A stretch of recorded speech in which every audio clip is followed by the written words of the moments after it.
Debat itu kan biasanya selalu panas. Kok kemarin kondusif banget? Apa jangan-jangan ini strategi memang? Dugaan saya sih setelah semalam itu banyak migrasi dari kiri dan kanan ke Pak Prabowo. Caimin sempat komentar, ini nampaknya semua paslon sudah setuju dengan arah perubahan. Muhaimin dan Anies is not figur oposisi yang baik.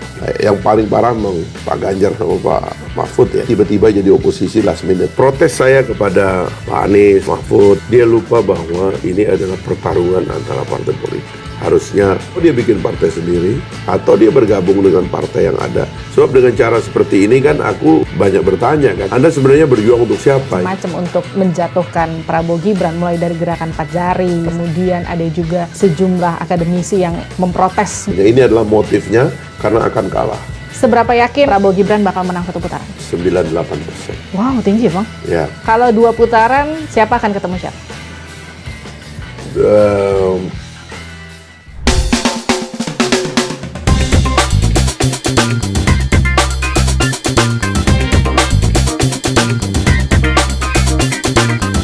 Livy on point.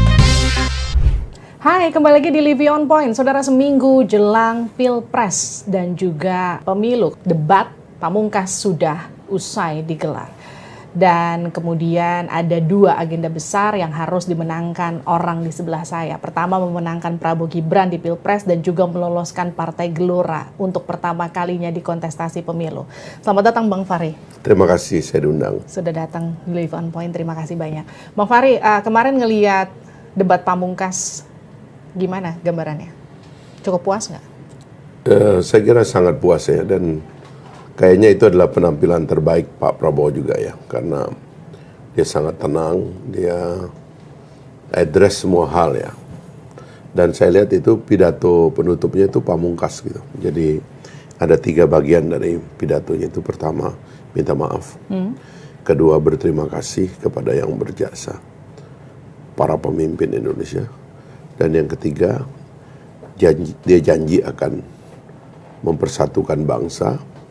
Yang suka, tidak suka, yang tidak percaya nggak apa-apa. Tapi saya mau menyelesaikan masalah-masalah bangsa. Kemiskinan, korupsi, dan sebagainya. Jadi saya kira itu padat ya, dan keluar dari hati menurut saya sih ya. Sehingga dugaan saya sih setelah semalam itu banyak migrasi dari kiri dan kanan ke Pak Prabowo gitu. Nah, itu dia yang kemudian jadi pertanyaan. Karena debat itu kan biasanya selalu panas, selalu bawa isu-isu pribadi, bahkan sampai soal isu kepemilikan lahan yang terakhir.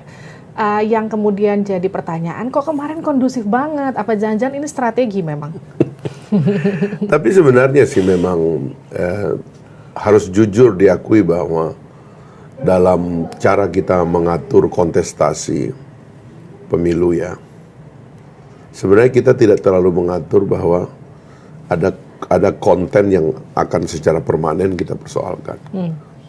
Sehingga memang sebenarnya kalau tiba-tiba kayak kita nggak punya konten untuk diperdebatkan, ya memang konsekuensi dari sistem yang tidak mengatur pertarungan ini secara bertahap gitu. Bahkan waktu muncul tema-tema yang panas itu lebih banyak sesuatu yang terkait pribadi, tidak terkait kebijakan sama sekali, tidak terkait gagasan juga gitu. Nah, itu kelemahan dari sistem kita ya. Itulah sebabnya kadang-kadang kita berpikir lalu buat apa pertarungan ini terlalu dibikin tajam gitu.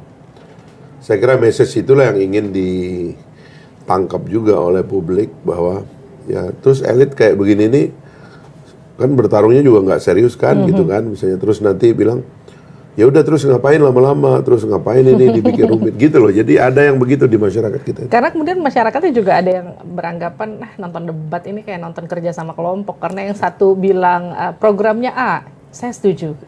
Saya tambahkan, jadi terkesan nggak debat. Nah itu yang saya dari dulu saya persoalkan kan. Jadi debat itu harusnya 3 tahapan. 1 tahapan partai politik, yaitu pertarungan apa beda antara partai satu dengan partai lain. Gitu. Harusnya itu ada perdebatan khusus tentang itu. That's why kita membuat partai yang begitu banyak. Sebab kalau ternyata nggak ada bedanya antara partai yang ada, terus kenapa kita mesti bikin partai? Kan begitu ya kan. Harusnya itu ada tuh 1 session gitu dalam masa kampanye itu. Nah yang kedua itu ya perdebatan tentang cara kerja gitu. Jadi apa beda antara cara kerja partai yang satu dengan partai yang lain gitu. Terus nanti dia ceritakan, nah di sini adalah bab-bab tentang bagaimana mereka mendelivery janji dan bagaimana mengeksekusinya dan sebagainya. Itu akan jadi pertanyaan publik. Menjadi serulah itu karena akan ada perbedaan kan. Nah barulah yang terakhir itu antar tokoh kandidat gitu. Kenapa dia. Dan si dianya sendiri tampil mewakili gagasan partainya, mewakili cara kerjanya, barulah kemudian akan ada sesuatu yang agak mendasar gitu. Nah kita enggak, kita bikin threshold 20%, lompat orangnya itu tinggal 3 pasang. Lumayan daripada yang lalu tinggal 2 pasang. Sehingga kita terlalu cepat lari ke isu orang, ya kan?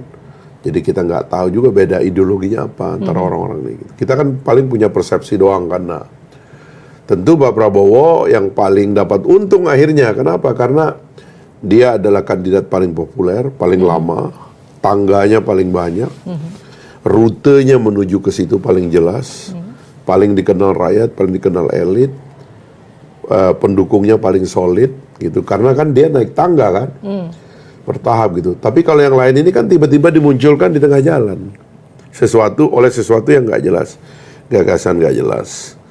Jaringan kerja partai aja ternyata kan masih ada di dalam pemerintah.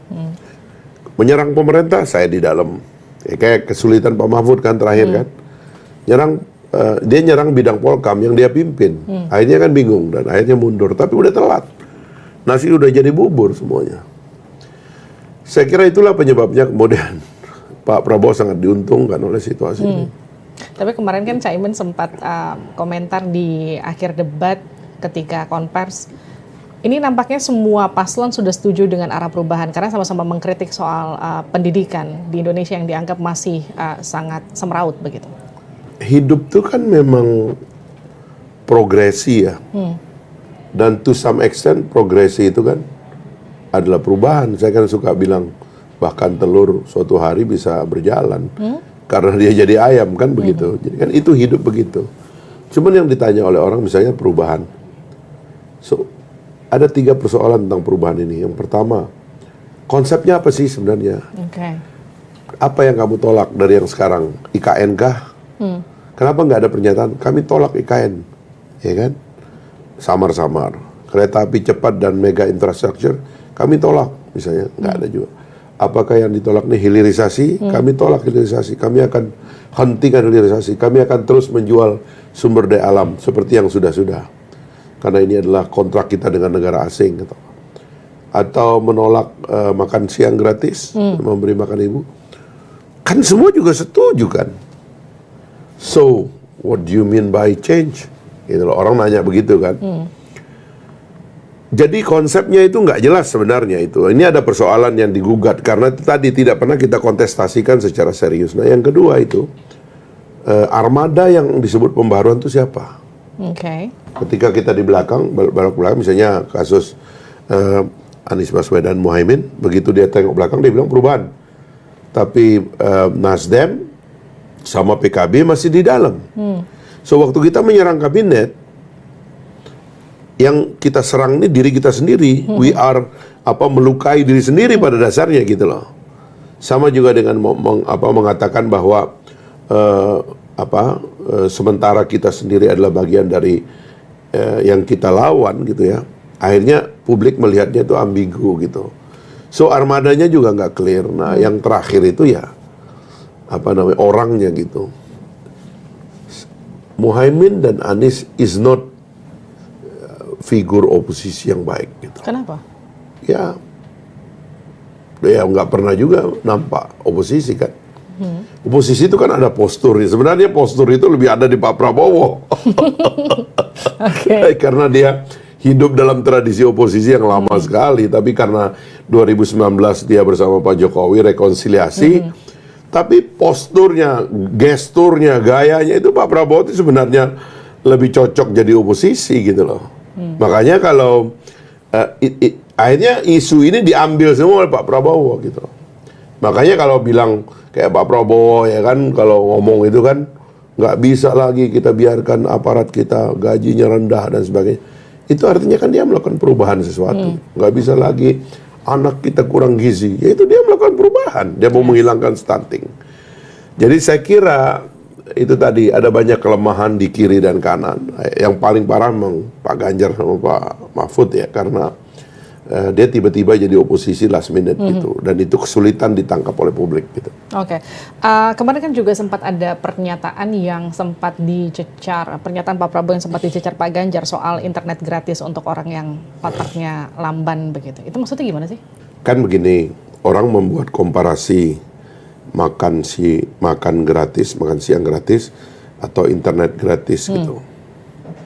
Pertama-tama internet gratis ini kan jalan kan. Pembangunan BTS kita kan berjalan juga, meskipun ada korupsi BTS 4.800 BTS baru yang dibangun, kurang dari 100, dananya sudah menguap 8 triliun. Ini kan yang lagi rame kan. Itu kan sudah jalan sebenarnya. Nah yang baru ini kan makan siang ini gitu loh. Jadi kalau bikin komparasi loh kata Pak Prabowo, ya ini dulu gitu karena penting gitu, tapi ini juga udah jalan gitu loh. Mungkin dari situ orang mengutip seolah-olah Pak Prabowo menganggap itu tidak penting yang namanya internet gratis itu. Sudah jalan semuanya. Nah, artinya nggak ada maksud untuk mengatakan orang yang dapat internet gratis atau mengakses internet gratis itu adalah orang yang otaknya lambat begitu? Enggak lah, kan dia juga mengalami bahwa media dan digital teknologi, artificial intelligence itu kan part of kerja di hari-hari kan. Bahkan kalau di departemen yang harus paling canggih digitalisasinya adalah pertahanan, karena dunia baru pertahanan dunia itu adalah ya cyber war ya kan, artificial intelligence dan sebagainya. Dia tahu itu pastilah gitu. Bang Fahri, satu yang cukup agak tegang kemarin waktu pas bahas bansos, karena kemudian Pak Anies katakan bansos itu sudah tidak tepat sasaran, tidak tepat waktu, dan juga dikatakanlah harusnya itu untuk penerima, bukan bermanfaat bagi pemberinya. Pak Anies tidak cerita sejarah bansos itu. Bansos itu kan muncul di mata anggaran, dan itu tidak di satu departemen ya.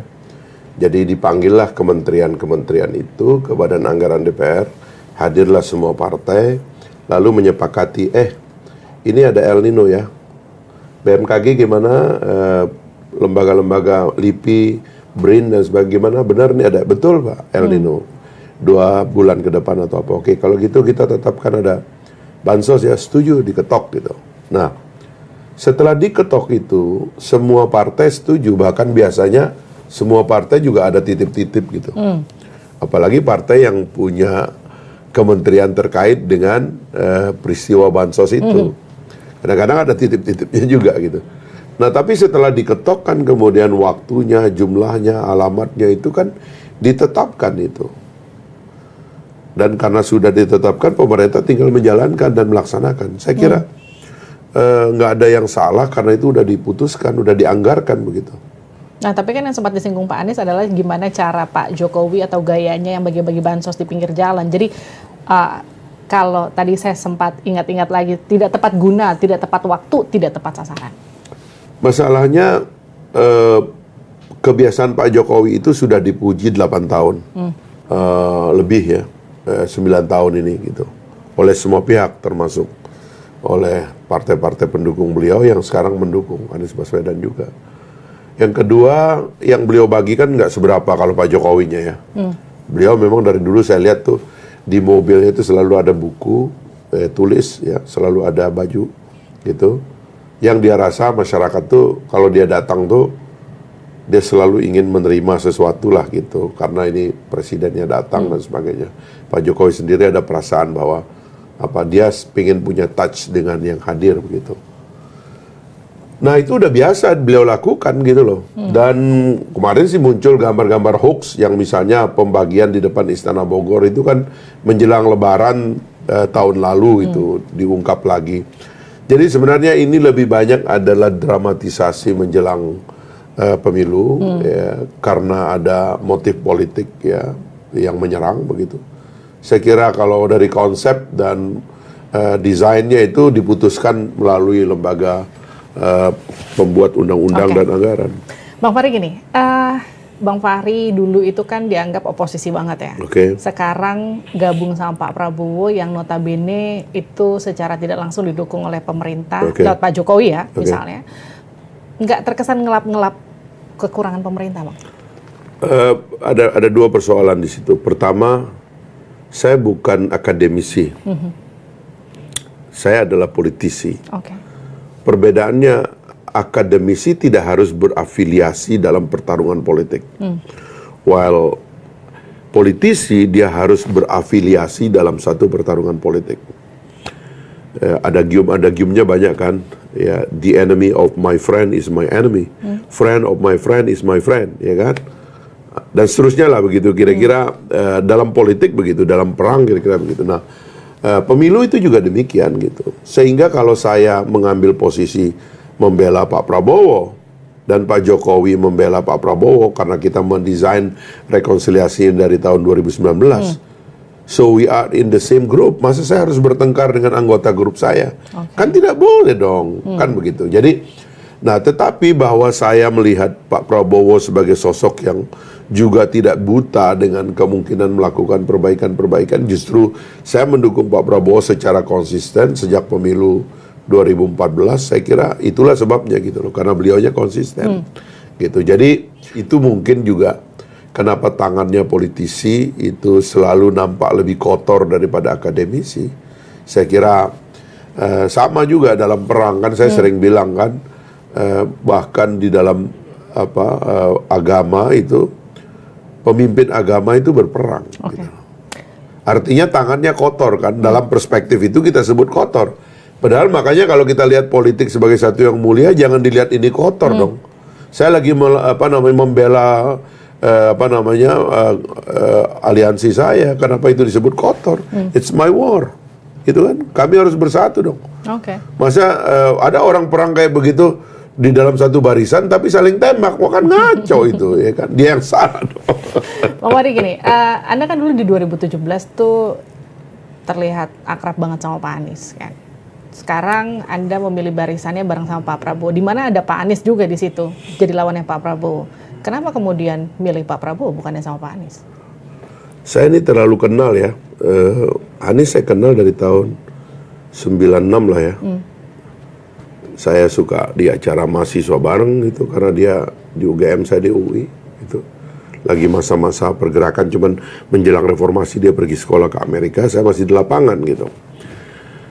Saya kira ya, protes saya kepada teman-teman seperti Pak Anies, Pak Mahfud, ya terutama yang tidak ada afiliasi partai politik ya. Dia lupa bahwa ini adalah pertarungan antara partai politik.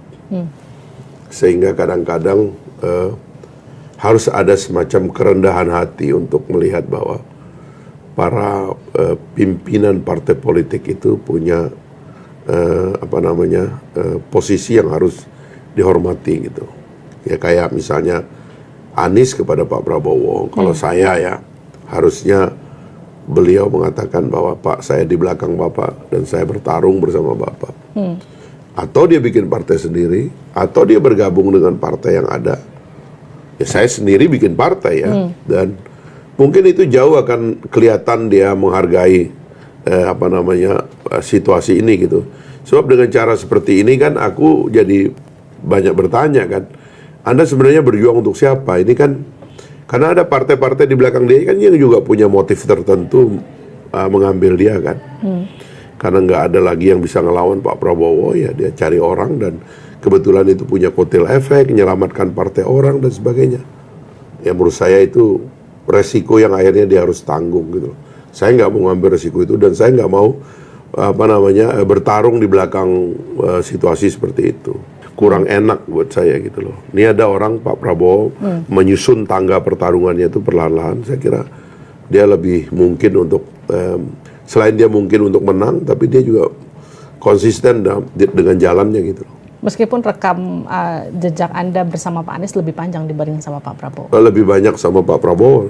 Saya kenal Pak Prabowo dari tahun 94. Lebih lama Pak Prabowo. Lebih lama ya. Saya lebih intens, dan itu yang tadi saya lihat ya. Gini ya, kita menilai 3 hal dari manusia. Ini personal judgment ya. Kalau saya menilai fisik orang itu mudah. Oke. Mukanya kelihatan, hidungnya kelihatan, matanya kelihatan, semuanya kelihatan. So, itu sangat mudah. Yang kedua, itu kalau kita menilai pikiran orang. Beberapa kali kita ngomong dengan orang itu kita bisa melacak pikirannya. Ini kiri atau kanan, ini liberal atau konservatif, misalnya kayak gitu. Tapi kalau Anda membahas atau menganalisis hati orang, itu tidak mudah. Dan itu sebabnya saya mengenal hatinya Pak Prabowo dan saya ragu dengan hatinya orang lain gitu loh. Hatinya Pak Anies? Ya semuanya gitu loh. Jadi ya saya mau bertarung dengan orang yang kira-kira hatinya menurut saya ini orang cuman mau menyelesaikan masalah nasional. Hatinya bersih, dia nggak ada lagi yang secara pribadi yang dia mau perjuangkan begitu ya. Artinya dia akan berjuang full untuk masyarakat dan rakyat. Saya kira akhirnya saya milih dia gitu loh. Dan akhirnya kalau saya lihat ya, sebelum kita perbaiki sistem ini, karena sistem ini kan ada lubang-lubangnya ya, salah satunya threshold 20%. Ya harusnya kita bertarung begitu dulu ya. Becoming part of the system, baru kita bisa perbaiki situasinya di dalam gitu. Atau kalau enggak ya mudah, jadi dosen aja. Kenapa sih, dosen juga mulia kok. Ya kan? Nggak harus jadi politisi dong. Ya kan? Biarin politisi yang bertarung. Kalau kita udah milih jadi dosen aja. Nah itu saya kira problem itu yang saya lihat di beberapa kawan saya, yang menurut saya akhirnya ya mereka terjebak dengan sistem yang tidak sempurna. Ini kayak Pak Mahfud MD kan, kesulitan kan. Dia udah muji-muji Pak Jokowi karena dikasih jabatan Menko dan dia lakukan itu lebih dari 4 tahun. Tiba-tiba sekarang dia ngomong jelek tentang pekerjaannya sendiri dan tentang Pak Jokowi. What's wrong? Kayak Pak Ganjar juga. Dia udah muji-muji Pak Jokowi berapa tahun itu. Ya kan, sebagai kader PDIP. Bagus Pak Jokowi, nggak pernah dia ngomong negatif. Lalu Pak Jokowi mempromosi dia, rambut putih, PSI nyalonin dia, naik surveinya. Dan dia kemudian salah, tiba-tiba dia nyerang Pak Jokowi. Kan orang nanya, what's wrong with this guy? Ya kan, kenapa Anda nih selama ini muji Pak Jokowi, kok tiba-tiba sekarang jadi melawan gitu loh. Nah ini kan soal-soal seperti ini spekulatif dan itu membuatnya rumit gitu loh. Dan itu yang menyebabkan posisinya jadi susah dimengerti. Sudah desain dari koalisinya dari awal kita tidak bisa pertanggungjawabkan begitu ya. Karena tiba-tiba muncul 3 keping pasangan gitu. Yang ketiga-tiganya menurut saya ya keberlanjutan dari Pak Jokowi itu yang paling solid gitu. Karena itu tadi harusnya koalisi terdiri 3. Idenya apa? Jaringan kerjanya apa? Sama orangnya siapa gitu. Nah di kabinet ini kuat gitu loh. Makanya di dalam demokrasi yang matang itu kan kita melawan kabinet gitu, melawan existing government gitu. Masalahnya orang-orang tuh mau melawan existing government, dia sendiri masih dalam government gitu. Itu yang susah gitu loh. Makanya karunya dari awal tuh keluar Anies Baswedan bersama Demokrat, bersama PKS, Nasdem dan PKB umumkan kami di luar, kami sekarang menghadapi pemerintahan ini dan kami nyatakan semua yang dilakukan pemerintah ini salah. Kami akan tolak IKN, kami akan tolak kereta api cepat, kami akan hentikan hilirisasi dan sebagainya. Clear sebagai alternative ideas gitu. Fight gitu loh. Nah, clear kan orang akan menangkap. Publik menangkap, market menangkap, civil society menangkap. Sama juga dengan Pak Ganjar. Harusnya kalau menurut saya waktu itu terima jadi wakil Pak Prabowo, solid dukung pemerintahan yang berlanjut. Wah itu asyik itu pertarungannya. Tapi ini kan menjadi anomali semua pertarungan. Dan akhirnya yang diuntungkan adalah Pak Prabowo karena dia mengasosiasi diri dengan Pak Jokowi. Nah itu yang kemudian jadi pertanyaan kan sekarang banyak orang yang menilai Pak Jokowi itu memberikan endorsement ke Pak Prabowo. Kalau menurut Anda endorsement dari Jokowi ini kepada Prabowo justru melemahkan posisi Prabowo atau justru menguatkan posisi Prabowo? Sebenarnya kan ini natural ya. 2019 Pak Prabowo masuk kabinet Pak Jokowi menerima Pak Prabowo menerima menjadi anak buah Pak Jokowi. Dan akhirnya koalisi terbentuk, ada COVID, ada perang Rusia-Ukraina dan sebagainya kan. Orang kan lihat bahwa ini memang ada manfaatnya kan. So di ujung Pak Jokowi mengatakan saya ingin dong pemerintahan ini ada yang meneruskan, kebijakan-kebijakan besar ini ada yang meneruskan. IKN tuh kalau nggak diteruskan kan sayang. Kereta api cepat kalau nggak diteruskan sampai Surabaya sayang. Kemudian Prabowo mengatakan saya akan teruskan. Nah, lalu Prabowo terasosiasi sebagai bagian dari Pak Jokowi. Kenapa asosiasi itu tidak ada di Pak Mahfud? Karena dia nggak berani mengambil posisi itu. Kenapa tidak ada di Anies? Padahal kabinetnya masih merupakan sebagian dari partainya. Karena tidak mengambil sikap yang tegas. Nah, sikap tegas inilah yang disebut dengan afiliasi dalam bentuk yang lebih soft. Dalam bentuk kasar dianggap keberpihakan. Sebenarnya keberpihakan juga tidak ada masalah. Karena kalau ada orang yang berjanji ingin meneruskan yang baik yang saya pernah lakukan, ya pasti kemudian langsung tidak langsung kita mengatakan saya berpihak kepada yang meneruskan dong. Kan mesti ngomong begitu. Salahnya apa coba? Oke, sekarang gini, karena tadi kalau saya katakan endorsement dari Pak Jokowi, ada yang sebagian pihak menilai ini merugikan Pak Prabowo karena secara figur Pak Prabowo sudah kuat, tapi justru karena kehadiran Gibran di sana yang kemudian menjadi celah untuk orang menyerang Pak Prabowo. Anda melihat itu nggak? Coba kalau Pak Ganjar mau jadi wakil Pak Prabowo, kan nggak ada Gibran. Kan itu masalahnya kan. Itu yang saya bilang ya, politik ini menjadi kompleks karena kita berada dalam satu sistem yang fragile gitu, nggak ada konsistensi dalam mekanismenya gitu. Kalau kemarin tuh Mbak Puan atau Pak Ganjar mau jadi wakil Pak Prabowo, selesai cerita ini dan nggak akan ada isu dinasti dan sebagainya. Kami sendiri di koalisi tahu betul bahwa munculnya Gibran tuh bukan desain awal. Munculnya Gibran adalah karena kegagalan koalisi dengan PDIP, lalu di koalisi tidak disepakati, Pak Erik tidak disepakati, Erlangga, Pak Yusril, Bu Khofifah itu bertengkar kita rapat tiap hari sampai Pak Prabowo bilang, kalau gitu sebut nama deh, ya kan? Nanti saya lihat bagaimana sebenarnya teman-teman. Tulis tuh, saya tahu betul tuh di rapatnya, tulis kasih. Semua aklamasi Gibran. Jadi Gibran itu penyelamat koalisi juga, gitu loh. Jadi bukan kemudian belakangan dibilang dinasti karena ada urusannya lagi.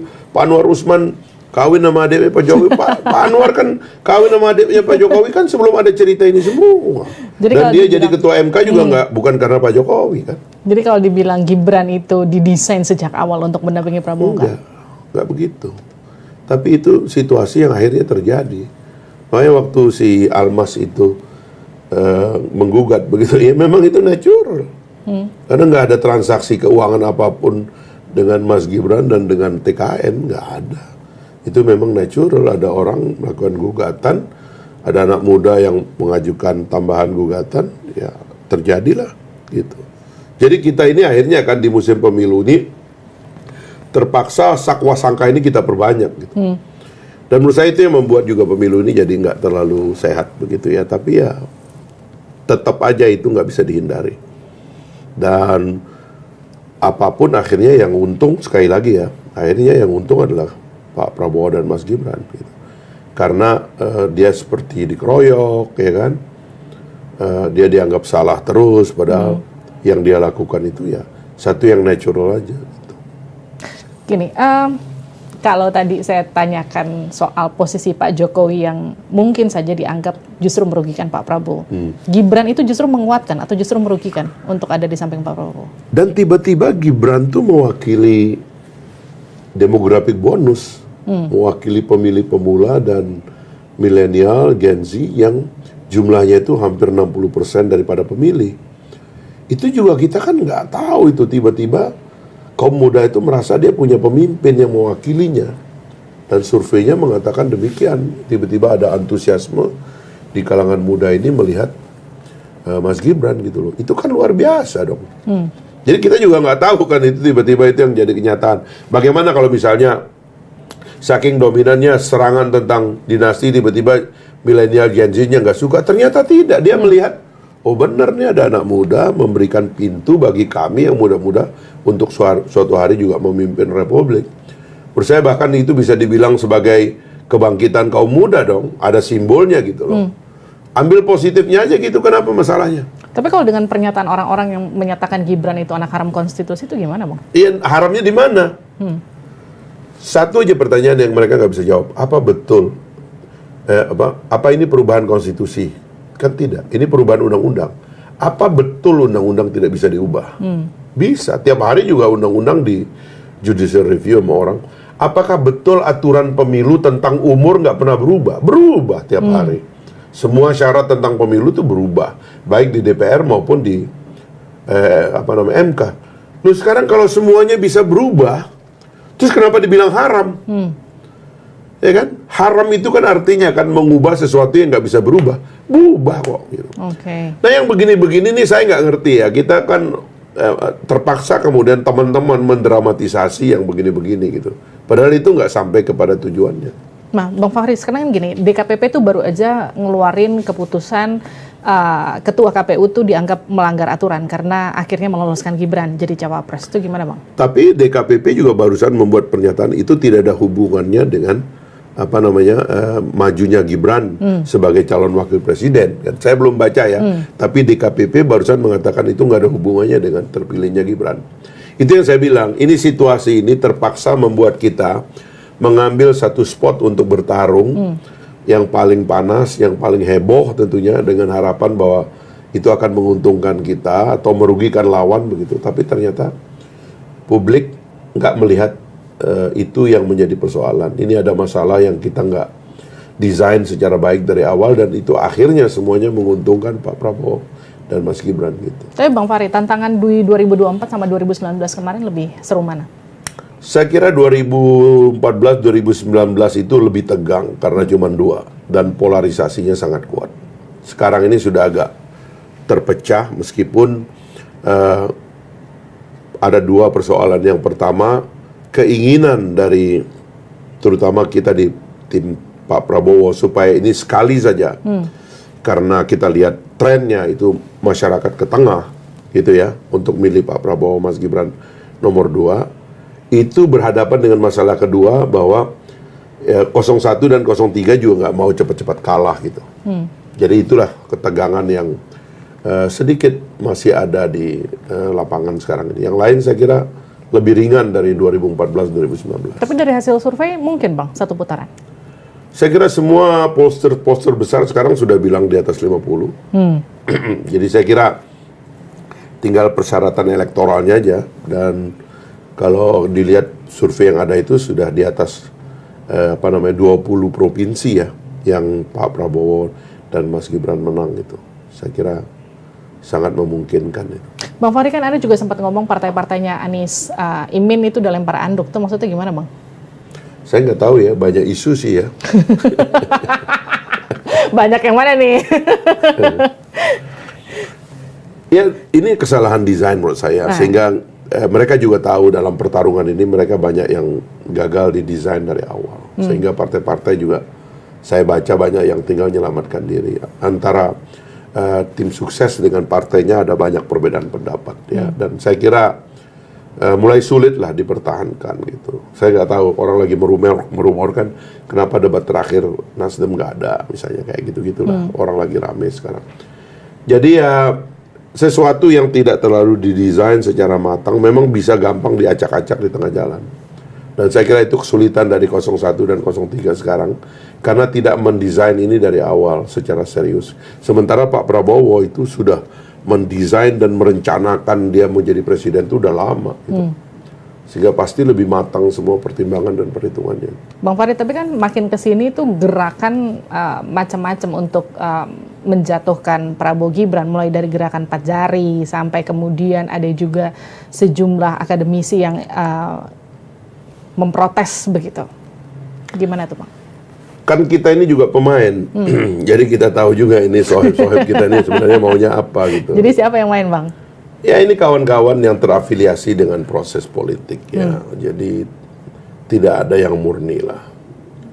Kita tahu ada yang murni, tapi umumnya mereka tidak mempersoalkan bahwa pertarungan sedang berjalan. Harusnya ya, tokoh agama dan lain-lain itu, akademisi terutama gitu. Harusnya kan mereka sudah 9 tahun ini bersama Pak Jokowi melihat kehancuran kebebasan mimbar dan akademik. Saya termasuk. Saya ini wakil ketua DPR bidang Kesra yang ngawasi sektor pendidikan. masuk kampus ya nggak boleh. Dan itu guru-guru besar itu diam aja itu dulu. Kenapa dia diam ya? Karena mereka punya agenda bersama Pak Jokowi, atau ya merasa mereka didapat mandat dari Pak Jokowi untuk melakukan penertiban di kampus. Itulah yang mereka lakukan. Nah rupanya Pak Jokowi nggak seperti mereka. Pak Jokowi non ideologis, nggak begitu cara berpikirnya. Nah mereka melihat begitu Pak Jokowi bersama Pak Prabowo, marahlah mereka. Gitu. Ini anasir-anasir yang menurut saya ada unsur anti Orde Baru, anti kanan, gitu. Itu yang saya aneh juga tuh. Teman-teman kanan tuh ada yang tiba-tiba gabung sama 03 di situ gitu. Padahal ini berantem dulunya gitu. Yang dipersekusi oleh kampus ketika melakukan pengekangan terhadap simbol-simbol.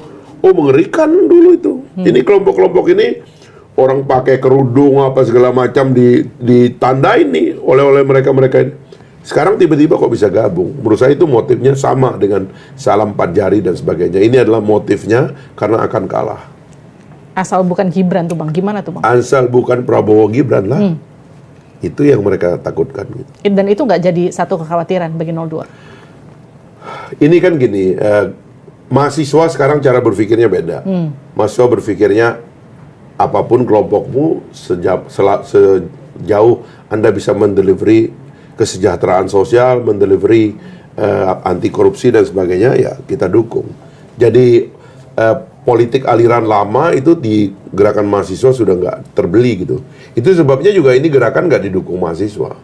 Mahasiswa punya cara sendiri. Jadi menurut Abang petisi-petisi yang dilakukan para akademisi itu juga nggak akan dilakukan dengan aksi kejalan oleh mahasiswa? Sebenarnya kalau asosiasinya jelas ini kelompok yang dulu kita bilang agak ke kiri-kirian. Merah lah gitu. Dan sebagiannya juga anggota partai.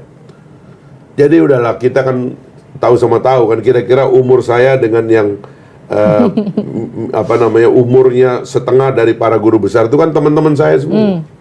Kita ini aktivis kampus ya kan, bertarung di kampus dulu dalam pemilihan senat dan sebagainya. Jadi kita saling tahu. Jadi kalau dia bilang kami murni, enggak murni, orang ente di situ selama ini kok gitu. Dan 8 tahun ini ngapain coba? Ya kan? Bang gini, katakanlah sekarang nih kurang dari 10 hari ya? Seminggu ya jelang pemilu. Kurang 8 hari. 8 hari ya? Pencoblosan. Dari pencoblosan. Abang tuh punya PR 2, menangkan Prabowo Gibran dan juga meloloskan Gelora ke parlemen. Mana yang lebih berat Bang? Gelora kan partai baru ya. Kita harus kejar 4%. Dan 4% ini adalah suara, bukan kursi. Kursinya sih kalau normal itu 24 atau 25 kursi. Tapi suara itu kan 4% ini setara 6-7 juta lah ya. Nah kita kerja keras di seluruh Indonesia ya. Meskipun kita dapat kotel efek dari Pak Prabowo dan rupanya banyak yang senang karena Gelora termasuk yang pionir bagi mendukung Pak Prabowo dan Mas Gibran gitu. Kelompok-kelompok yang moderat gitu ya. Wah banyak sekali dan mudah-mudahan Gelora bisa dapat duduk di Senayan sehingga ada satu platform baru yang bisa ditawarkan di DPR nanti. Seberapa besar kotel efek yang dapat dari dukung Prabowo Gibran, Bang? Survei kami di akhir Desember itu kira-kira 28% ya kita dapat ya. Kemudian kemarin Spin bikin survei 3,6%. Ya kami berharap bisa melampaui 4% lah mudah-mudahan. Oke. Sekarang kita mau masuk pertanyaan cepat Bang. Skala 1 sampai 100 ya. Seberapa yakin Abang Prabowo Gibran bakal menang satu putaran? 98%. Wow, tinggi Bang. Ya. Seperti apa sosok Prabowo Subianto? Hatinya lurus. Seperti apa sosok Anies Baswedan? Ya, aktivis lah. Aktivis doang. Seperti apa sosok Ganjar Pranowo? Politisi, cuman dia ya politisi lah. Politisi. Kalau 2 putaran, siapa akan ketemu siapa? Kalau trennya dan keinginan dari sebagian kelompok itu Anies yang masuk. Gelora yakin nggak bakal lolos ke parlemen? Harus yakin. Karena lagi bertarung nggak boleh nggak yakin. Oke, terima kasih Bang. Sama-sama. Sukses terus. Thank you. Itu dia tadi perbincangan saya bersama dengan Bang Fahri Hamzah. Kita ketemu lagi di episode Living On Point selanjutnya. Sampai jumpa.